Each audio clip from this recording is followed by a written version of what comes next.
1526 से 1857 मुग़ल ख़ानदान की तकरीबन 330 साल हुकूमत के दौरान बरे सगीर ने कई नामवर बादशाहों का शाही जाहो जलाल देखा। ताहम आज हम बात करने जा रहे हैं एक ऐसे बदनसीब बादशाह की जिस पर बेशुमार मुजालिम ढाए गए। इस वीडियो में हम जानेंगे कि इस शहनशाह को बेनामो निशान जगह पर क्यों दफनाया गया, इनकी कब्र का 100 साल बाद कैसे पता चला और आज इन्हें किस तरह खिराज तहसीन पेश किया जाता है। दोस्तों, आगे बढ़ने से पहले आप हमारा चैनल ज़रूर सब्सक्राइब करें ताकि हमारी आइंदा वीडियोस भी आप तक बर वक्त पहुँचती रहें।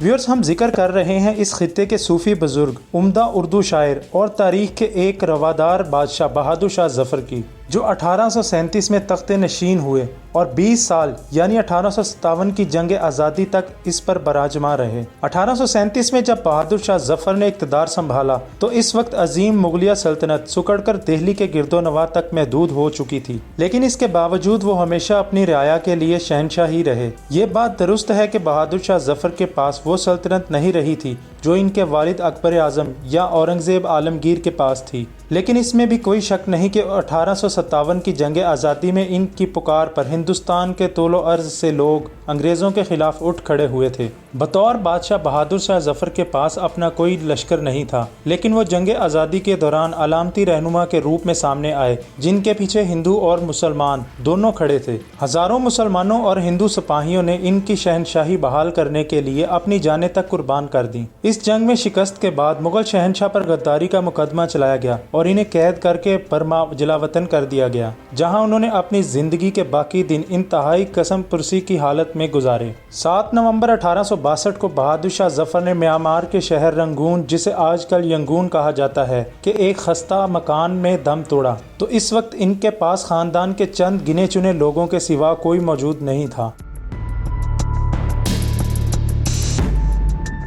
पाकिस्तान, भारत, बांग्लादेश और अफ़गानिस्तान के वसी इलाकों पर सदियों तक शान शौकत से राज करने वाले ख़ानदान के चश्मो चिराग का ये अंजाम इंतहाई हौसला शिकन और खजालत अमेज़ था। यही नहीं, इस अंजाम से पहले सफाक अंग्रेज़ों ने इन्हें ऐसी तकालीफ पहुँचाई कि सोच कर इंसान की रूह कांप उठे। कहा जाता है कि 1857 की जंग आज़ादी के वक्त बहादुर शाह जफ़र 82 साल के थे जब इनके सारे बच्चों के सर कलम करके थाल में सजाकर तोहफे की शक्ल में इनके सामने लाए गए, ताकि अंग्रेज सरकार के खिलाफ उठने वालों के हौसले पस्त किए जा सकें। अंग्रेज मेजर ने इनके चारों बेटों को पहले कैद किया, फिर इनके सर कलम करके बहादुर शाह जफ़र को भिजवाए। बहादुर शाह जफ़र ने अपने बेटों के कटे हुए सरों को अपने हाथों में लिया और दर्द भरे लहजे में कहा, तैमूर की औलाद ऐसे ही सुरखरू होकर अपने बाप के सामने अपना फर्ज अदा करती है। सिर्फ यही नहीं, अंग्रेज हुकूमत मुगल शहनशाह के इंतकाल के बाद भी इनके खौफ से ना निकल सकी। इसी दिन बरतानवी अफसरान ने इन्हें रंगून के मशहूर मकाम शविदागोन पे गोडा के करीब एक बेनिशान कब्र में दफन कर दिया। यह कब्र 100 साल से जायद अरसे तक बेनिशान रही। अंग्रेजों ने पैरोकारों के उठ खड़े होने के खतरे के पेश नज़र इनकी कब्र को बेनिशान रखा था,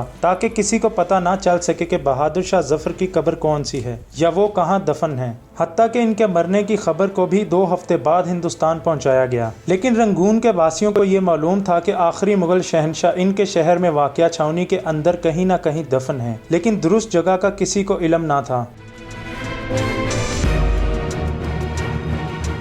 आखिर 1991 में मजदूरों को एक नाली खोदते खोदते ईंटों का चबूतरा मिला। बाद में मालूम हुआ कि ये दरअसल बहादुर शाह जफ़र की कब्र है। बाद में अतियात की मदद से यहाँ मकबरा तामीर किया गया। हिंदुस्तान में कायम दूसरे मुगल बादशाहों के आली शान मकबरों की निस्बत ये मकबरा बहुत मामूली है। एक आहनी महराब पर इनका नाम और खताब रकम है। निचली मंजिल पर इनकी मलका जीनत महल और पोती रौनक ज़मानी की कब्र है। ये मकबरा दरगाह का दर्जा अख्तियार कर गया है और यहाँ रंगून के मुसलमान हाजिरी देने आते हैं। बहादुर शाह जफ़र ने 7 नवंबर और 1882 को 87 बरस की उम्र में वफ़ात पाई थी और इनकी मौत के साथ ही दुनिया के अजीम शाही ख़ानदानों में से एक अहद का इख्तिताम हो गया, लेकिन इनका नाम और इनकी तहरीर करदा उर्दू शायरी आज भी ज़िंदा है।